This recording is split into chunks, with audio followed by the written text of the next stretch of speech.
Hey everybody, welcome back to Cults to Consciousness. My name is Shalise Ansola, and today we are going live to tackle a very serious subject. We've had this person on before, our most recent interview. Definitely go check this out.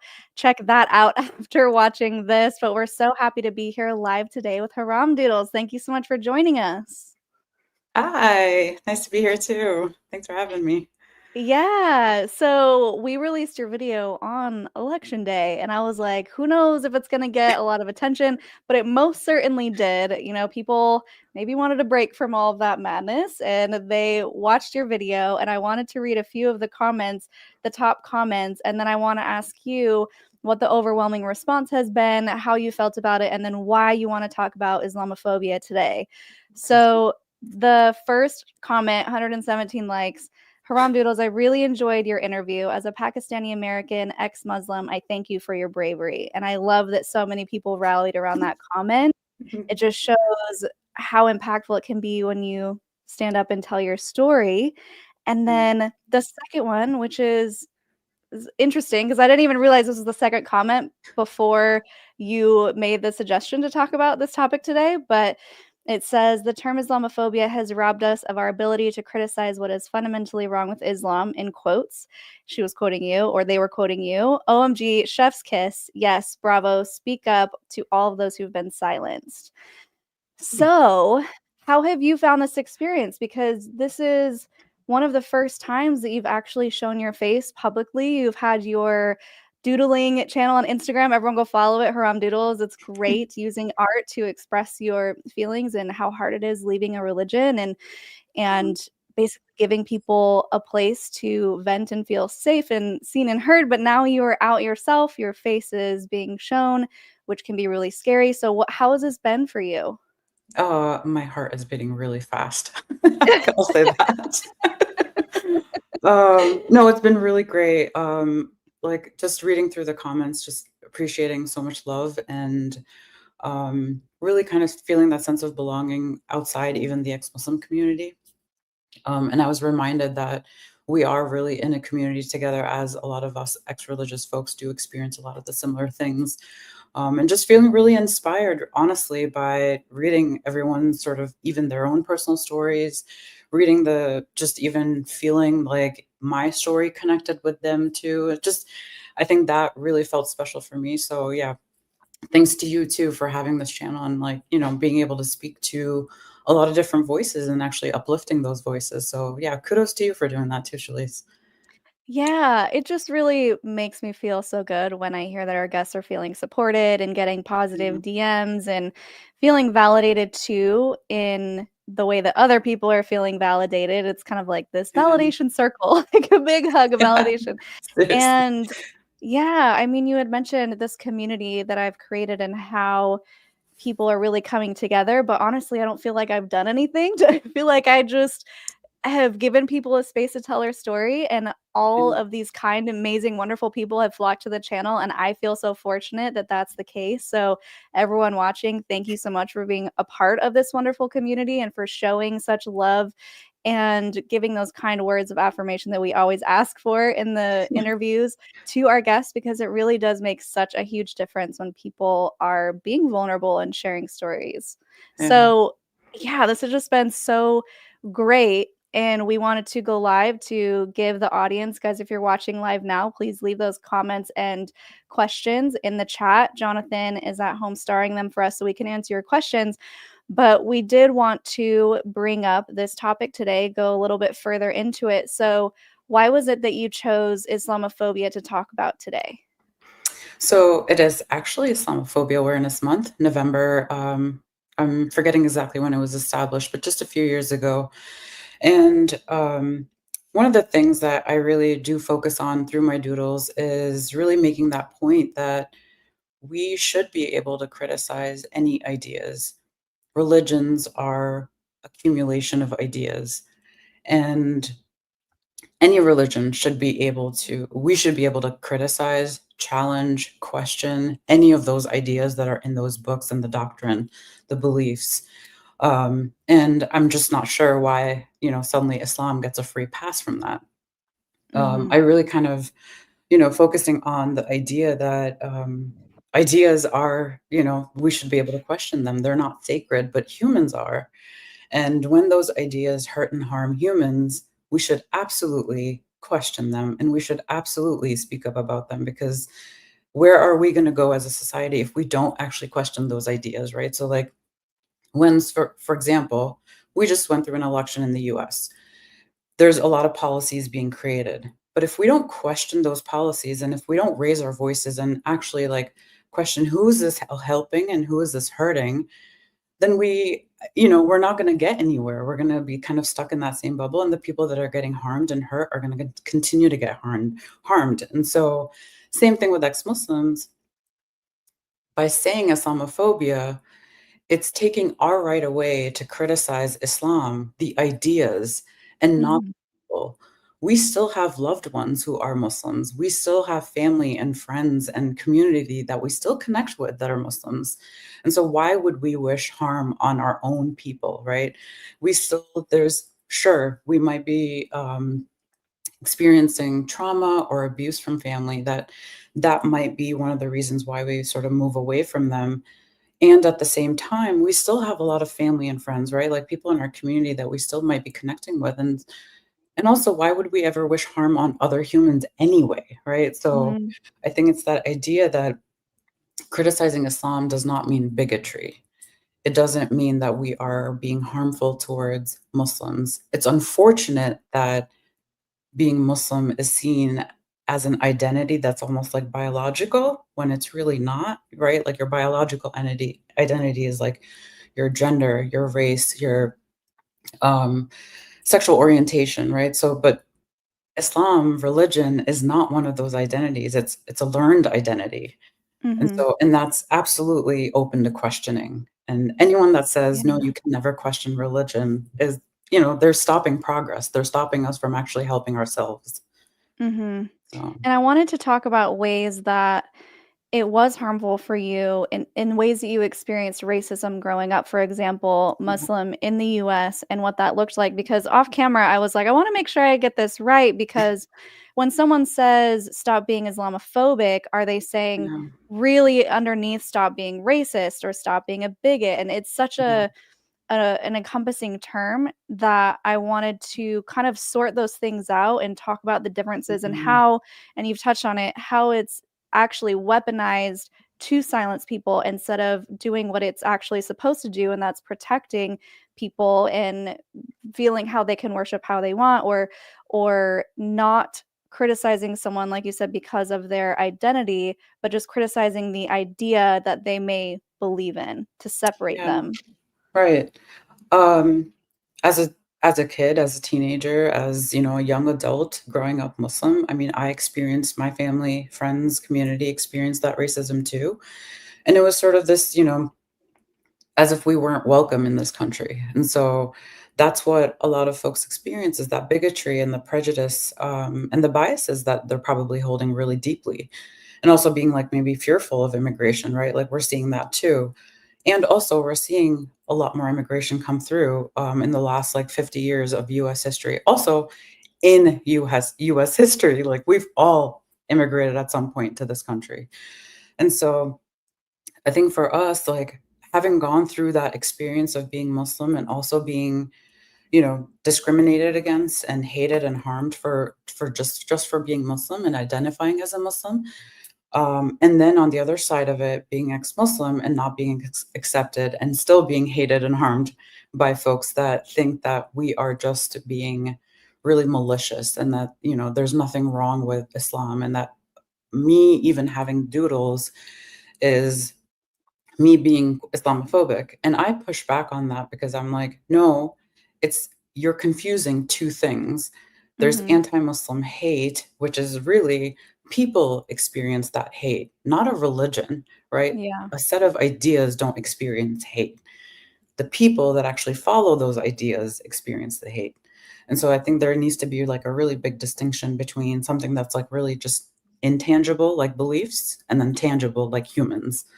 Mhm. Um, and I think that's that distinction that I don't think people really tend to make. And it's unfortunate that, there's UN has designated like March 15th as like the International Day of Islamophobia awareness. We've got November, which is Islamophobia Awareness Month. And so this increased usage of that term, it's just now equivalent to like Muslims.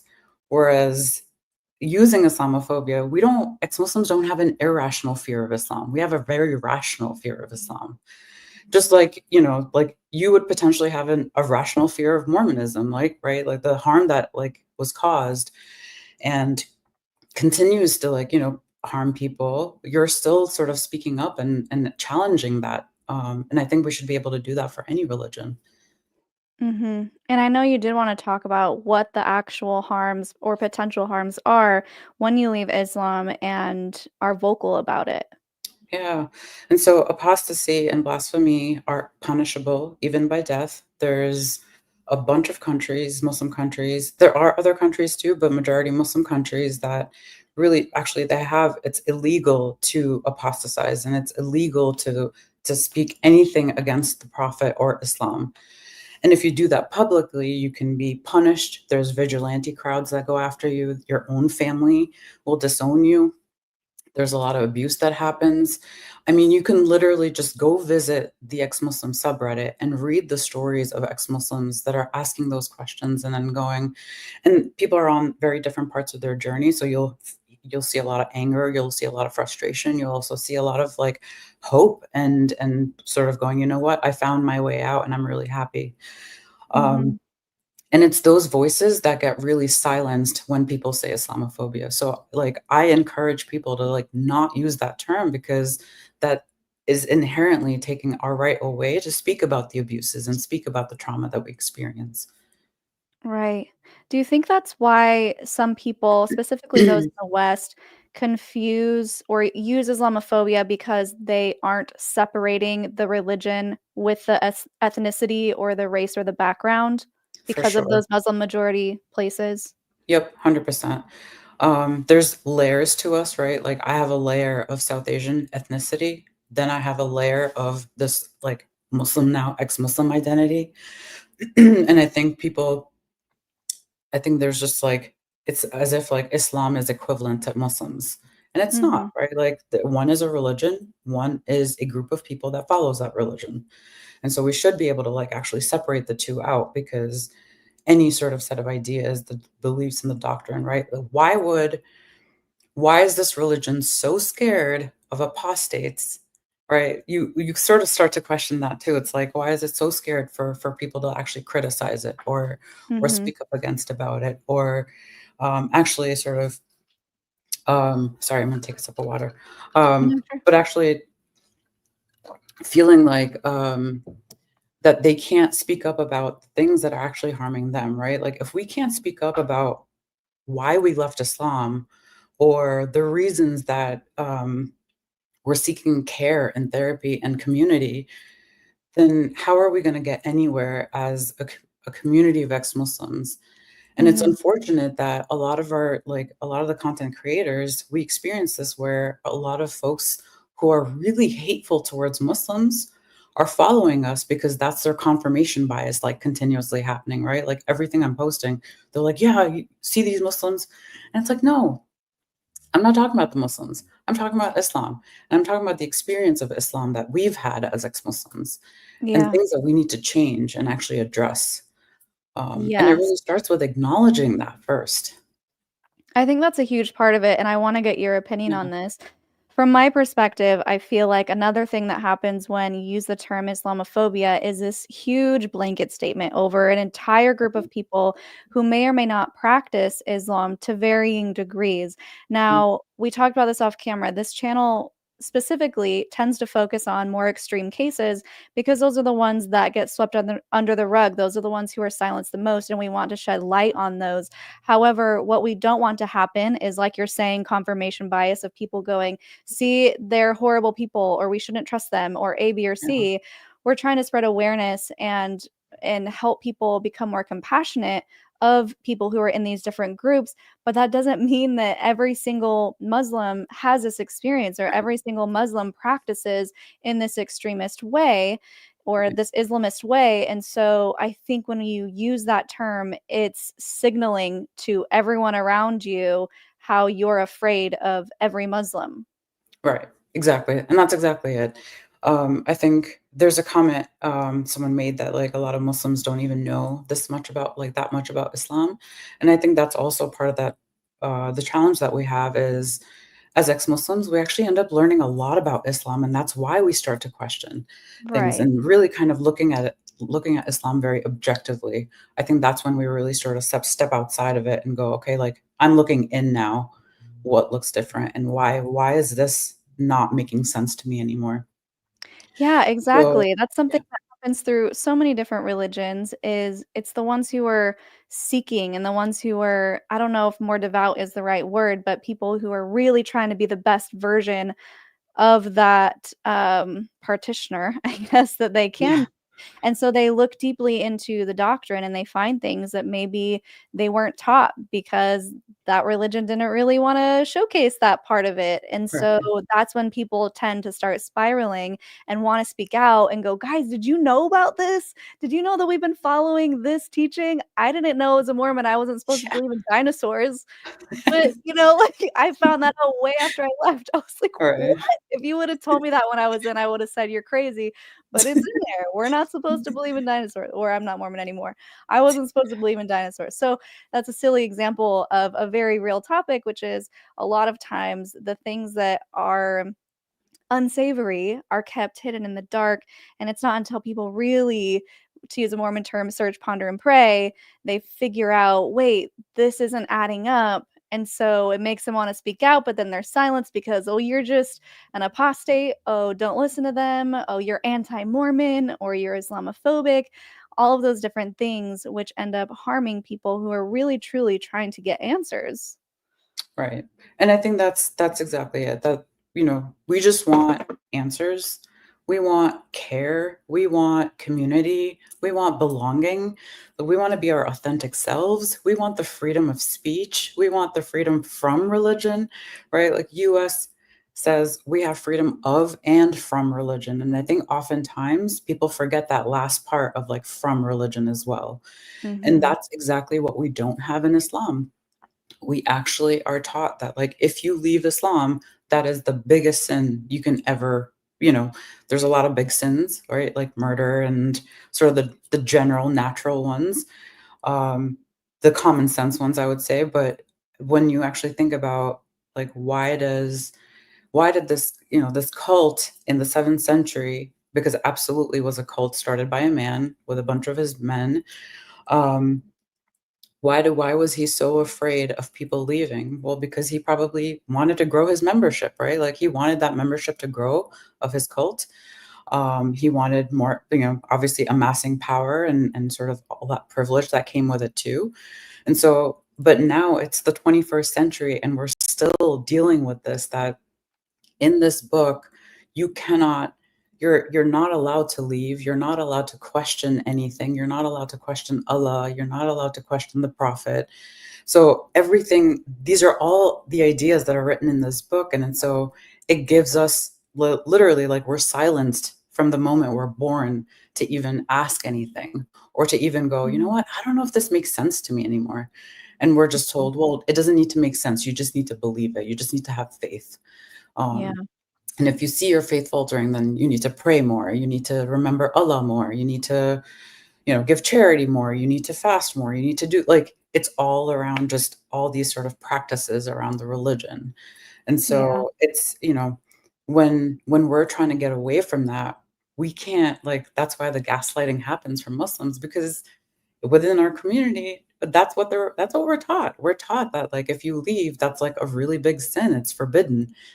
And Mhm. so, as we're sort of delving into that forbidden territory, we're also getting, a lot of hate from Muslims. And I get that too. I've gotten death threats. I've gotten really just horrible stuff that's been said. I have like a list of like, I don't know, like 30, 50 shit that I actually posted of like shit that I've heard from Muslims. And it's really just everything from you have bad parents to you don't know Islam to, and I'm sure you're probably hearing a lot of this too, that you don't understand that faith. You don't understand that Mhm. religion. And I've heard from a lot of ex-Christians too that they experience that too, of just the same exact questions and comments that they're getting. Yeah. Isn't it interesting? I wanna hear if this happened to you as well. So, anytime you question something in Mormonism, they say, "Go pray about it," and you come back, you're like, "I prayed about it, it still doesn't feel right," and they're like, "Well, pray harder." Yeah, So, it's like they're telling you it's up to you to get this revelation from God, and God will tell you, and He'll put it on your heart to know what's the right exactly. way. He'll help you know that the Book of Mormon is a book from God. But then if you come back and you're like, yeah, there's still all these issues with it, and there's all these anachronisms, and there's all these things that don't quite make sense. There's no DNA evidence. Like, can Mhm. you give some answers to that? And they're like, pray a little harder. Yeah, So the illusion is that you're receiving this revelation, but in reality, if you don't come back with the correct answer, then you need to do it yeah. again. Exactly, and the correct answer is, "You know what? I'm fine." Like and it's that I think that is the problem, is that we're not saying that, like, this is a solution for us. We obviously clearly know that, like, religion was not a solution for us and was not the way of life that we wanted for ourselves, but why don't we have that individual freedom to be able to live the life that we want, even if it means that we have to abandon a religion behind, and anyone should be able to do that. We should be able to choose for ourselves, and I think that's the choice that we don't get. And Yeah, so we're not getting choices, and then our voices are getting silenced. So, like, those 2 things being done at the same time is really just we're shit out of luck. Honestly, we're shit out of luck, because it's like, who's ever gonna actually understand this concept of, like, being an ex-Muslim, right? Even if I was to, like, actually share that with somebody, a friend or someone, like, "What do you mean you're an ex-Muslim?" Like, it's, like, sort of this, like, sudden confusion that happened, like, the cognitive dissonance, I guess, is happening. It's like, mhm, "Wait, what does that mean?" And so even just, like, educating people about the fact that, like, ex-Muslims exist. We're the ones that, like, actually just left Islam behind. We've been silenced, and that's why we haven't been able to speak about it, but the internet's right. helping now. So, Right. And that's why we also want to platform more voices, especially in December, because now that's going to be Ex-Muslim Awareness Month, right? yep. So, yeah, 2 years ago, I started, Ex-Muslim Awareness Month in December. It was just organizing a bunch of ex-Muslims and ex-Muslim content creators to just share about Ex-Muslim Awareness Month.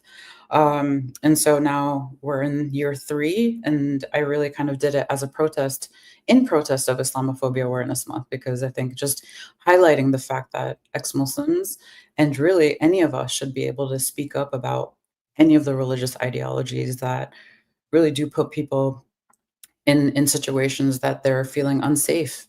We should be able to feel safe by saying, "This religion doesn't work for me, and I Mhm. don't believe in this anymore."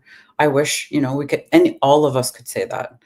I wish Yeah. that, worldwide we could say that, but we can't, right? Like, there's people that are being punished for it. There's people that are being literally killed for it. So I think that's what's scary, is that, when we take that right away for ourselves, and when governments, especially implementing religious laws, theocratic governments, if they're doing that, they're also taking the right away from everybody else as well.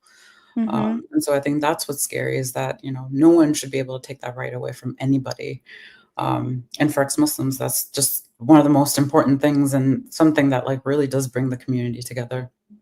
Yeah, and that's something that I wanted to touch on too. You said a couple minutes ago, just the right to choose. You should be able to choose to leave just as someone can choose to stay, because we're also not saying everybody should leave Islam. You had mentioned if that works for you and you feel comfortable and confident in that and it brings you peace, then you should be able to believe what you want to believe, just as we should be able to say we don't want to believe this and we Yeah. choose to live another way, and we should have that freedom and not have to live in constant fear, especially when it comes to being ex-Muslim. There's very real threats of as we've already discussed.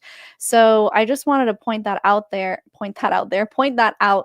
we're not trying to get anyone to come over to any side. We just want there to be the option of choice and the option to speak out, free speech, talk about our experiences, and uplift those who have been shut down and silenced for so long.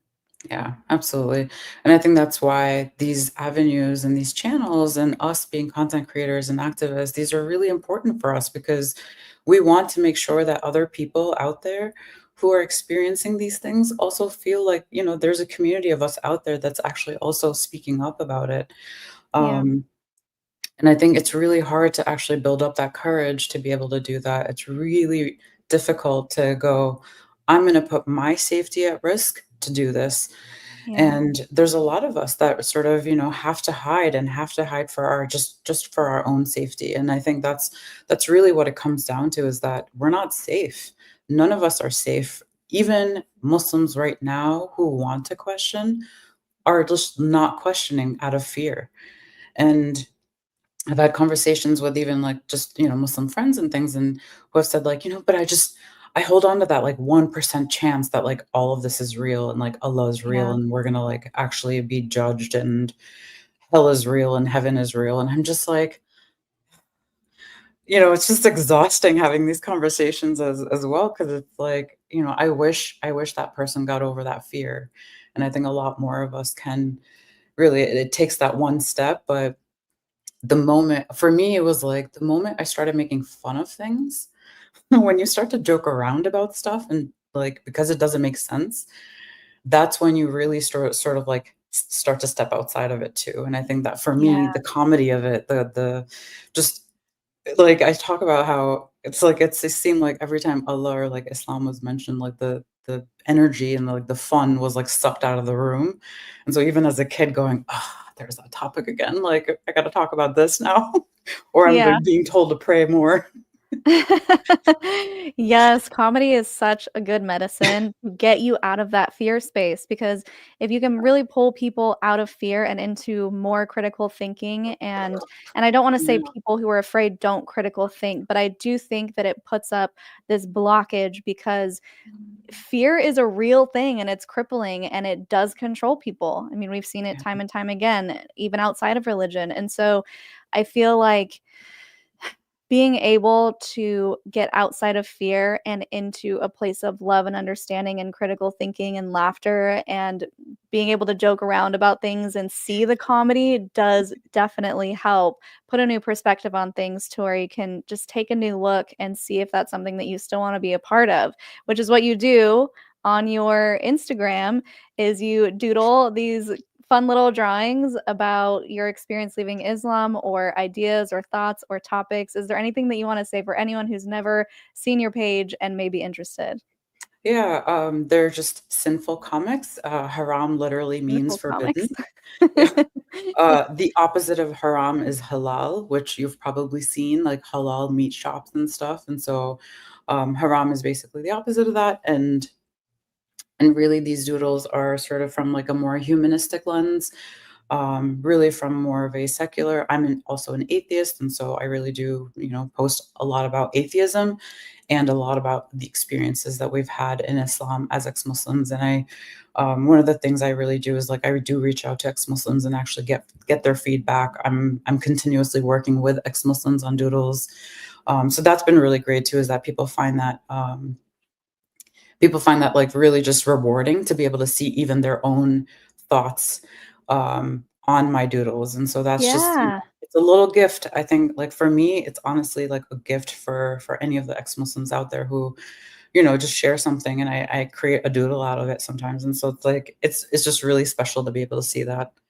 Mhm. Um I did recently do a series on Islamophobia. You can go on to Haram Doodles on my Instagram to see it. And I just wanted to actually read this because I think it's just on the topic of Islamophobia.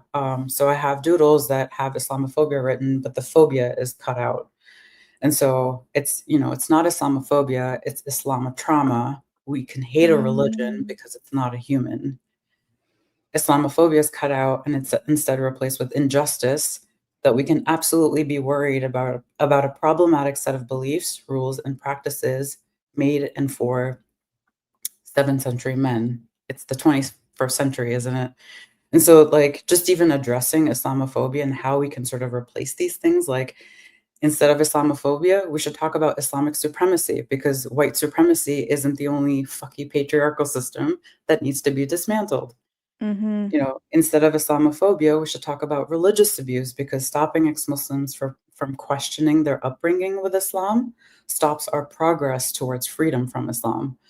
And so really just kind of actually talking about Islamophobia from like a very different lens, that like it's anti-Muslim hate because Muslims are being denied jobs or housing in non-Muslim countries. And so, Wow. just understanding that like it's not Islamophobia, it's anti-Muslim hate because Muslims are humans.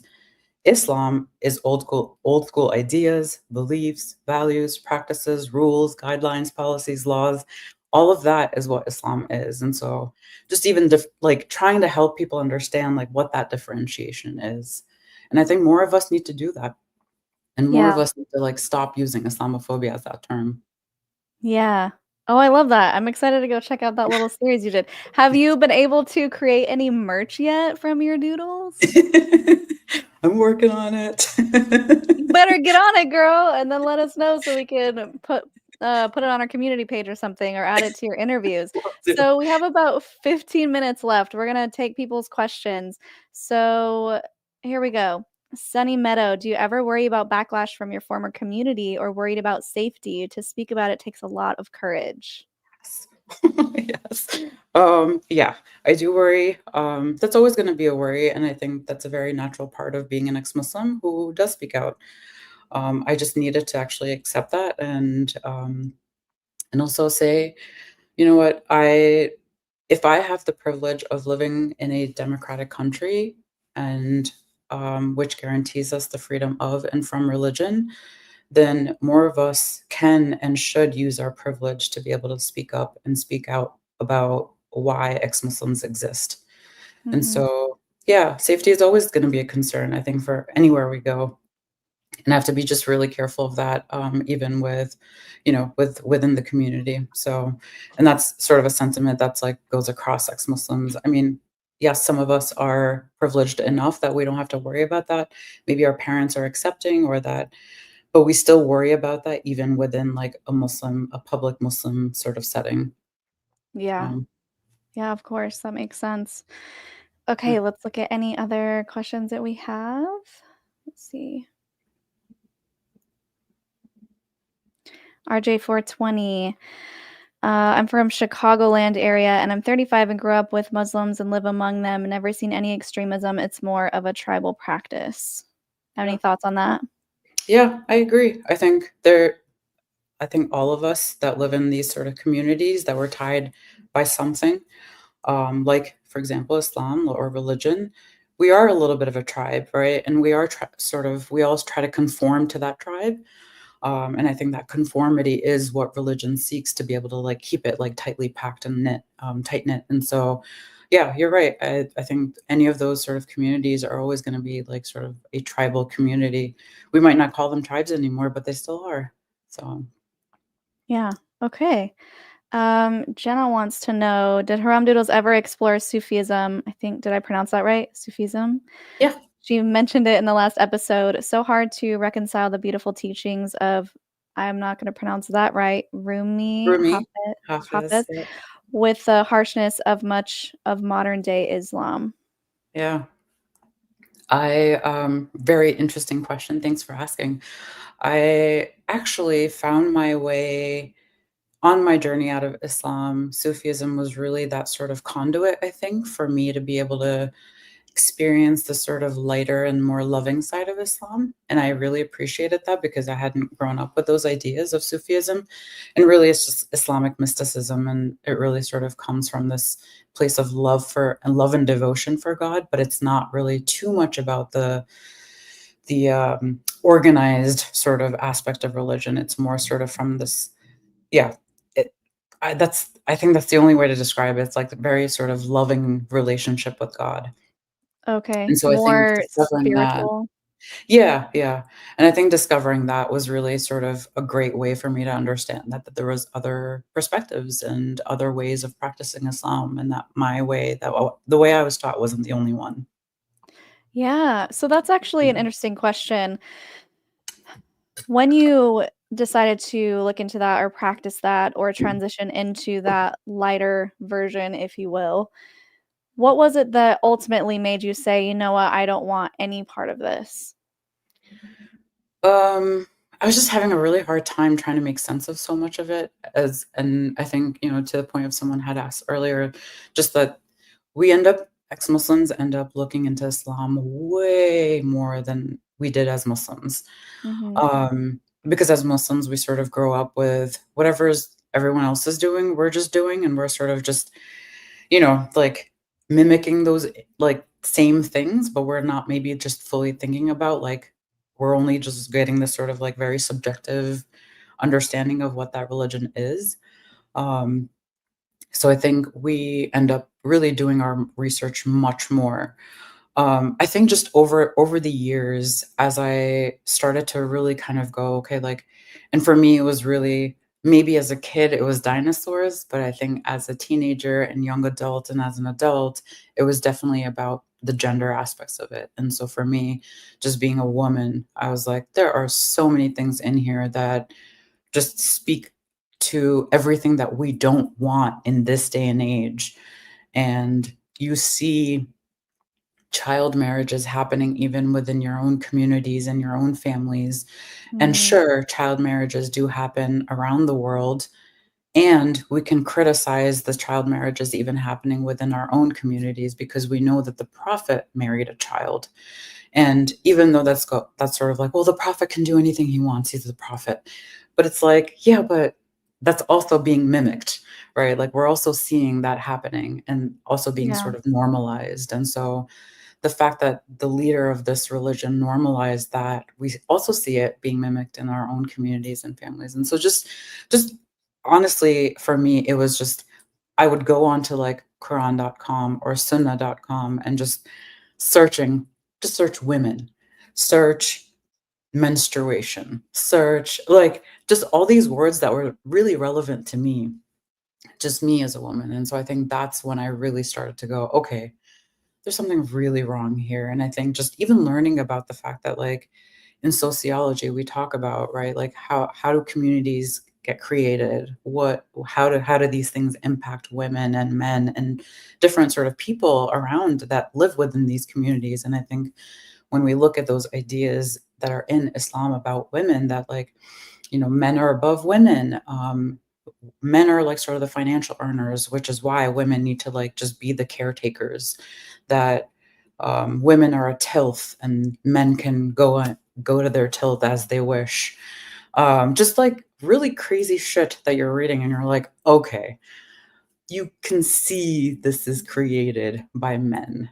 This is not something that is very divine. There is no sky daddy out there. There is just a man who came up with these ideas and then sort of institutionalized them, and then all the governments that institutionalize all those ideas too. And it's just unfortunate that we are living in a world that's still living by sort of religious laws and fundamentalism, really. So, Yeah, I hear that for sure. Just so I yeah, have a better understanding, and maybe this isn't equivalent, and so I want to hear what you think. Would you say going from the version of Islam that you practice to Sufism would be sort of like someone who is, I don't know, Baptist or more fundamentalist Christian going to non-denominational, something that's a for little sure. okay. Yeah, I think it's along the same lines. Any sort of watered down version of that organized religion, I think that's sort of what Sufism was. Okay. And then you have like folks like Deepak Chopra who are like sort of writing in books about Rumi poetry, and so like there's this, like spiritual, the yoga aspect of these things, like, right, like there's sort of this like yeah, the spirituality. I think a lot of folks do gravitate towards that because it does really kind of lead from a place of love and affection. And I think that's something that a lot of us as Muslims don't experience. Like Mm, even Sufism is seen as a sort of not an okay version of Islam.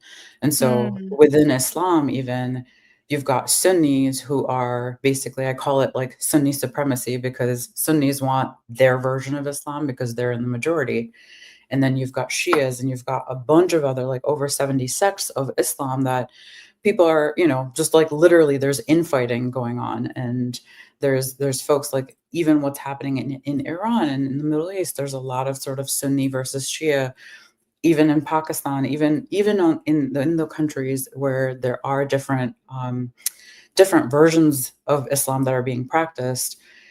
There's just, there's no sort of yeah, they don't see themselves as the same thing. There's a lot of divide between those communities as well. And so like a lot of us, Muslims, like we see that happening. We don't really acknowledge it either as Muslims because we're going, Yeah. no, no, there's just Islam. They're not practicing the right Islam. And it's like, Right. is there a right Islam? Do you really want to do that 7th century Islam? Because we are seeing even that happening with Afghanistan right now too, right? So Yeah. like, do you really want to go back to that? So Yeah. Yeah, I hear that with so many other different groups. Again, Mormonism is one of those where they're like, well, the fundamentalists who are practicing polygamy, those aren't the real Mormons. I'm like, well, they're kind of doing it better than you are if we're looking back at what Joseph Smith right. said and what you're supposed to Yep. do in order to get to heaven, and polygamy is on the docket. So Right. I totally understand that. Diamond Dave, thank you so much. Too tired for a witty comment. Here's money. We appreciate you. Thank you so much. Any final questions before we wrap up? As an African American, we have issue of if we leave religion, we're sometimes seen as either traitors to our community or somehow less black. Did you experience the same thing? That's a great question. Absolutely. I think that's absolutely relevant. And really something that is very core to our experience is that leaving the religion, questioning it, disbelieving anything, we're literally called infidels, right? Like for that reason, because we're seen as the traitors. And so a lot of us, yeah, like we sort of, with like, for example, Infidel Noodle, who is an Mhm. ex-Muslim. That's why she's got infidel in there, because the fact that we are actually labeled. And it's funny how there's actually terms for us, right? Like we're apostates and we're blasphemers and we're heathens and we're infidels. Like it's just hilarious that all these religions have come up with words for us too, just because we don't want to practice that religion. Mhm. And so just even recognizing the fact that a lot of us do experience that. And I think for me, and I'm really appreciating this comment. I think another really big aspect for me was learning about the history of slavery in Islam. We don't talk about that. No one ever talks about that. And it's unfortunate because we actually need to visit that racist part of our history, of the Islamic history. Thought like slavery was happening much, much longer. It was really sort of detrimental to a lot of the communities in Africa and other places, even South Asia. And so I think even acknowledging that, right? Like that we are forced to actually learn a very subjective history of that religion, but we're never taught sort of that actual factual information and the context around what was happening at that time. And Mhm. really honestly downplaying that aspect too. And it's just I think that's really what set me off was like the gender and then sort of continuously seeing a lot of the like the racism and bigotry against Christians, against Jews, against Hindus, against and this is all in the book, right? They might have Mhm. been called idol worshippers back in the 7th century, but those religions have different terms now. And so, like, right now, that's why there's hatred against sort of even, like being raised with those ideas that like you shouldn't be friends with non-Muslims. And so, yeah, it's definitely sort of I think a lot of other religions I'm sure experience the same thing too of like just being told not to hang out or not to be friends with or not marry even get married into another religion. Yeah. And real quick along those lines of being somehow less than if you leave a group, whether it's culturally or ethnically, something that I hear a lot, especially in Mormonism, is you hear about the history. Well, they fought so hard to be where they are now. And if you leave Mormonism, you're leaving behind this legacy of, or all of the pain that people suffered before you. And you're just spitting in their face because look how far we've come. And they kind of try and make that your ethnicity in ways. I mean, it literally said on a DNA test that I got back that I was from the Mormons. And I was like, yikes. I can't even get away, can't get away. So I'm wondering if that's the same for you. Like our commenter was just saying and asking if when you leave that, if people are saying that you're less than culturally because of how far the religion has come. Oh, absolutely, yeah, and it's, like, less than in all the ways, right? Like and Right. also, like, even growing up and feeling like I wasn't Muslim enough, I wasn't South Asian enough, I wasn't woman Mm. enough, I wasn't American enough, and so, yeah, definitely feeling that, like, sort of just sense of, like, as if, nothing I do or nothing I'm doing is gonna change that, and that, um really feeling sort of that rejection almost, right? Like from your own community and your own family. And also the fear of that rejection and the fear of the consequences and the retaliation of that too is really sort of, yeah, that's a very scary thing that we live with every Yeah. day. And I think, yeah, just even jumping into like even the comments that I'm getting, the DMs that I get from ex-Muslims, really speaks to how much we need to be heard. Um, and how people are not feeling safe to be able to, like, just Mhm. speak up about it. I think, we get shit for, like, if any of us have ex-Muslim in our profiles, we get shit about it. It's like, "Oh, why do you have to Your have whole identity. ex-Muslim?" Yeah. Yeah, it's your whole identity.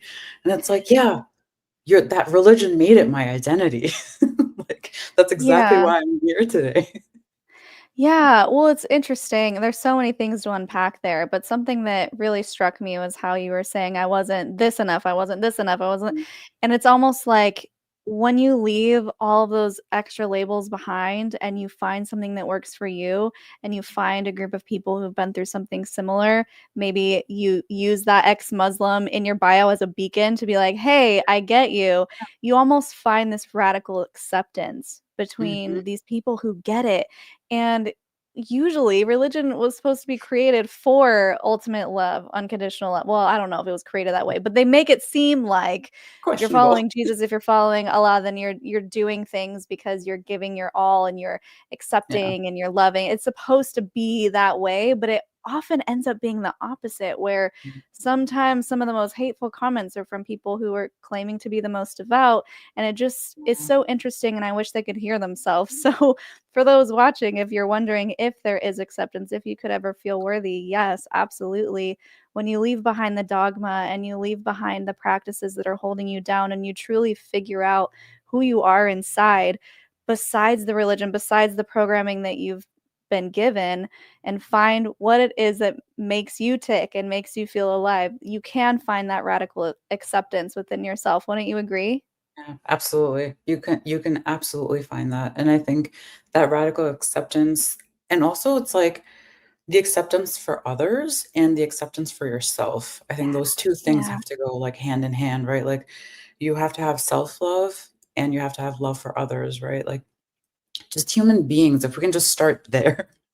Like, Yeah. can we just do that as a bare minimum? Is that, like, Mhm. actually, like, be able to respect each other, and I think that's the thing that happens is that, like, when we leave Islam, when we leave a religion, we sort of sense it's almost like for us, it's like we're losing so much and losing such a huge part of our identity that it's really scary to even abandon a religion altogether, and so I think Yeah. oftentimes, sometimes we'll meet, like, folks will call themselves, like, atheist Muslims or cultural Muslims. They'll sort of frame those things in a way that, like, because they still feel attachment to that community and or to that family, they might still identify some ways as Muslims still. And I love, I love eating, I love music, I love like that cultural aspect of it, but I'm still not going to call myself a Muslim because I don't practice any of it and I don't want to practice any of it. And Mhm. so I think, yeah, having that freedom to do that, I think is so important. The choice and really the freedom. So Yeah, absolutely agree. This has been a fabulous conversation. You're so easy to talk to. I could go on for days. Thank you so much for joining us. So we oh have yes. another super chat. Denisha, thank you so much. Can't come up with another question. Here's my money. Thank you. We appreciate you. Thank you for everyone who is watching live. It really does help boost the algorithm if you leave those comments, especially after it's been posted. Make sure you go follow Haram Doodles over on Instagram. All the links should be in the description. Definitely go check out her interview. We did a full, extensive hour-and-a-half interview with her, so you can hear more about her life story and how she's doing now. Hit the like button. Thank you, Jonathan, for reminding us. And is there anything else you want to say before we go? Keep a lookout for ExMuslim Awareness Month. We're gonna try to do something this year again, and really kind of hone in actually maybe on Islamophobia too. So yeah, just a pleasure being here. Thank you all for joining, and thank you, Shalise, for having me again. Yeah, Yeah. and come check out the doodles. Yeah, go check out the doodles. Yeah, so we have some pretty amazing ex-Islam, not ex-Islam, ex-Muslim interviews. We have a whole playlist. We're releasing a few more in the next week or so. We do have some ex-ultra-Orthodox interviews coming as well. And what else? We have some merch at cultstoconsciousness.com, Apostates Unite, a few other things. Sorry for what I said when I was in a cult. We did just launch our next C2C vacation. I promise it's not culty, guys. We just go and have fun together and, come together as like-minded individuals. We're going to the Oaxacan coast of Mexico. It's going to be this beautiful beachy trip with all of this snorkeling and fun stuff. Link, we'll put that in the description as well. And I think that's it. Thank you guys so much for joining. As always, until next time, follow your highest excitement, be conscious, and be well. See ya.